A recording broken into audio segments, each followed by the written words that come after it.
Здорово, народ! Мне тут в комментах напомнили, что я давно не рассказывал о женских персонажах. Но окей, давайте это исправлять. Руки на стол, потому что сейчас я расскажу о том, как менялась Джейд. Ну погнали!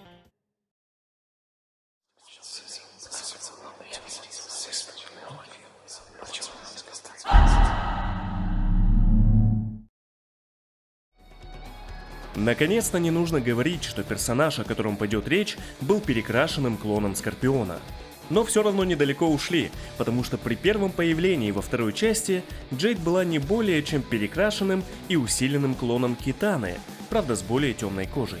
Джейд занимала место прямо в башне, она скрывалась под знаком вопроса, но чтобы сразиться с ней, нужно было выполнить особые условия.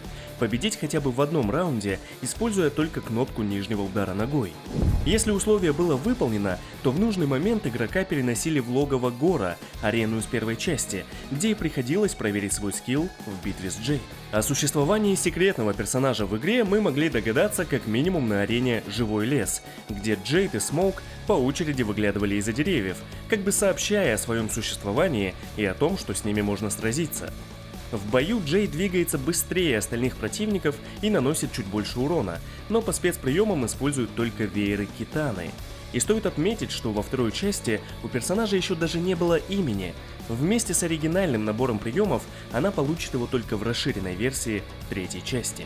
Именно в Ultimate Mortal Kombat 3 вернулись знакомые по прошлым частям цветные ниндзя. Среди девушек это были Китана, Милина и, конечно, Джейд. В этот раз как полноценный персонаж из основного ростера. Теперь мы узнали ее имя и биографию, подробнее об этом в истории персонажа у меня на канале. А сейчас более важно то, что Джейд как боец стала куда более уникальной. Вместо вееров Джейд использует разоранги, которые способны запускать прямо и под углом вверх и вниз, на тот случай, если противник попытается перепрыгнуть снаряд или присядет без блока. Такие проджектайлы Джейд будет использовать вплоть до настоящего времени. Еще Джейд позаимствовала спецприем у Джонни Кейджа, а конкретно его теневой удар ногой. Напомню, что в то время разработчики судились с актером, который подарил внешность и спрайты Джонни в прошлых играх, а поэтому они решили, что больше этот боец никогда не вернется в серию, и потому смело отдали его спецприем другому персонажу – Джейд. Сейчас мы знаем, что Джонни Кейдж вернется в серию буквально в следующей игре студии, но на момент выхода Ultimate никто не был в этом уверен. Также Джейд использует теневую ауру, которая на несколько секунд делает ее неуязвимой для снарядов. Такая способность почти бесполезна, если играть против ботов. Они сразу переставали использовать проджектайлы. Но если Джейд сама встречается в качестве противника, особенно на высоких уровнях сложности, то стоило запасаться успокоительным, ведь искусственный интеллект активно использовал теневую ауру, чтобы надрать зад игроку. Еще во время захвата и комбо Джейд использовала свой посох, но куда более эффектно она пользовалась им во время фаталити. В первом случае Джейд запускала противника в воздух, а затем выставляла посох, и враг падал именно на него. А во время второго фаталити Джейд пронзала противника и очень быстро начинала трясти, отчего жертва сначала лишалась кожи, а потом и вовсе разлеталась на части. А если кровищу лить не хотелось, то можно было выполнить френдшип, и тогда Джейд использовала свой посох как пого-стик.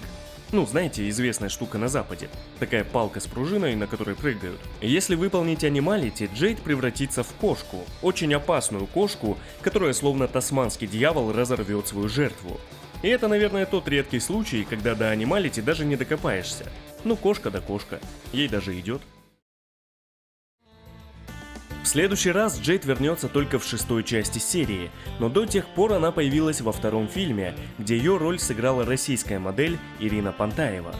Как актриса она исполнила не так много ролей, и, наверное, именно Джейд самая известная среди них. В фильме Джейд не использует свои спецприемы и способности, но зато в определенный момент она принимает узнаваемый облик из третьей части. Правда, куда более закрытый, но это и не удивительно. В то время о Джейд, как о персонаже, было известно слишком мало, и может поэтому авторы фильма сделали ее обманщицей, которая пыталась соблазнить Лю Кена и заманить земных воинов в ловушку. В целом, лично я ничего не имею против такой Джейд, какой ее показали в фильме, но в играх она нравится куда больше, поэтому давайте скорее к ним. В истории Джейд я уже рассказывал, что ее образ использовался как часть маркетинга Mortal Kombat Deception. И не напрасно. На мой взгляд, именно она самый красивый персонаж в этой части. С нее сняли маску, а одежда стала куда более откровенной. Хотя есть и альтернативный скин, в котором Джейд больше напоминает свое воплощение из третьей части, правда с другой прической. В играх постклассики нередко заменяли давно знакомые спецприемы персонажей на что-то новое, но Джейд, к счастью, это не коснулось. Она также метает разоранг, правда только прямо, наносит теневой удар ногой и окутывает себя аурой. Но еще в Deception Джейд научилась телепортироваться за спину противника. А в качестве оружия она по-прежнему использует посох Бо. Во время одного из фаталити Джейд почему-то косплеит самурая и, внимание, посохом разрубает противника на две части, а потом еще некоторое время стоит с занесенным оружием, как будто в ее руках катана. А выполняя другое фаталити, Джейд пробивает голову противника посохом, ловко отрывает ее и не стесняется позировать, как будто понимая, что даже с чужой башкой в руке она все равно хорошо выглядит. Ну и не сходя с пути самурая, в случае поражения, Джейд может снести себе голову своим же разорангом, чтобы не позволить сделать это противнику. Вместе с остальными Джейд вернулась в Mortal Kombat Armageddon, но здесь она совсем не претерпела изменений. Это ровно тот же персонаж, который был в Deception. Разве что, как и все другие бойцы, она сохранила лишь один боевой стиль – панци. Конечно, Джейд вернулась в новой хронологии, и здесь ее образ достиг квинтэссенции. Ее одежда держится лишь на вере в чудо, причем как основной, так и альтернативный костюм максимально откровенны. А в совокупности с победной стойкой становится ясно, что это не я так вижу любимого женского персонажа. Все так и было задумано, да-да. Но современные игры серии не забывают отдать дань уважения классике, поэтому у Джейд есть пара из знакомых скинов, из второй и третьей частей. И может я какой-то старовер, но именно в классических скинах она нравится мне гораздо больше. Набор спецприемов сохранился со времен третьей части. Здесь 3 вида разоранга плюс воздушный, теневой удар и аура, но также добавили пару движений с посохом. Джейд научилась выполнять с его помощью захват и бить посохом сверху. Да и вообще он стал куда активнее использоваться во время комбо, что логично. Вот так посмотришь, вроде очень привлекательный персонаж, да и по сюжету чаще всего само благородство. Но на деле ей только дай шанс кому-то оторвать голову, она это сделает. Это подтверждают ее фаталити.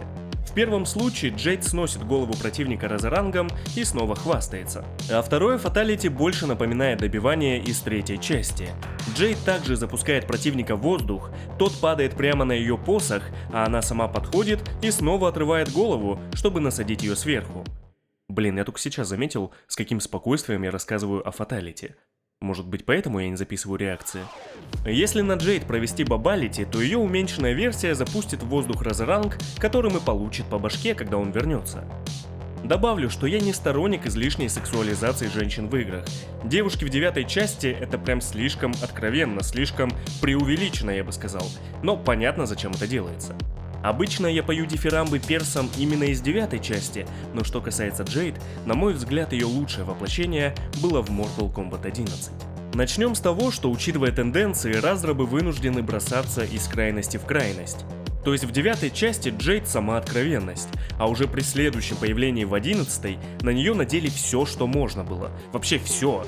И капюшон, и маску можно, пусть только вот глаза подышат. Но если серьезно, то в последней игре Джейд само очарование. Не в малой роли это заслуга актрисы, которая подарила ей внешность. Плюс в совокупности с характером и ролью в сюжете за персонажем просто приятно наблюдать в катсценах. Ну, именно за живой Джейд, а не за ревенантом. Конечно, здесь целая куча костюмов, начиная от классических открытых и заканчивая нарядами ведьмы на Хэллоуин, под которыми вообще трудно разглядеть, кто это.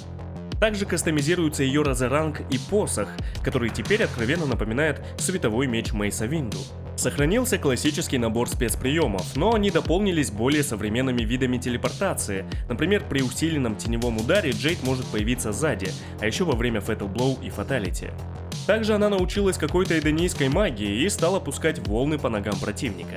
Теперь ее посох — это символ зонинга. Лет через 20 будущее поколение будет складывать целые баллады о том, как отважные зонеры в лигах доводили нормальных игроков до истерики, пока те не поймут, как с этим бороться. Возвращаясь к теме световых мечей, хочется отметить и фаталити, ведь во время одного из них Джейд посохом лишает противника конечностей, а затем и головы, которую снова насаживает на посох. Нет, мне не кажется. У этой девушки действительно непреодолимое желание отрывать всем головы. А вот второе фаталити мне кажется малость нелепым. Джейд пробивает голову противника, лишает его нижней половины тела, а потом зачем-то раскручивает останки на посохе, таким легким и непринужденным движением, как будто все нормально. Но к черту всю эту кровищу, давайте закончим на конфетах. Ведь если выполнить френдшип, то мы увидим, как Джейд с помощью посоха разносит пиньяту, а потом искренне счастливая усаживается поедать конфеты. В общем, вот так менялась Джейд.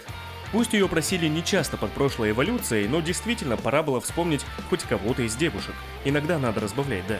Ну а пока я буду готовить следующее видео, вы залетайте ко мне в группу или пишите лично, если есть какие-то вопросы или хотите что-то обсудить. Не стесняйтесь, я не прощаюсь.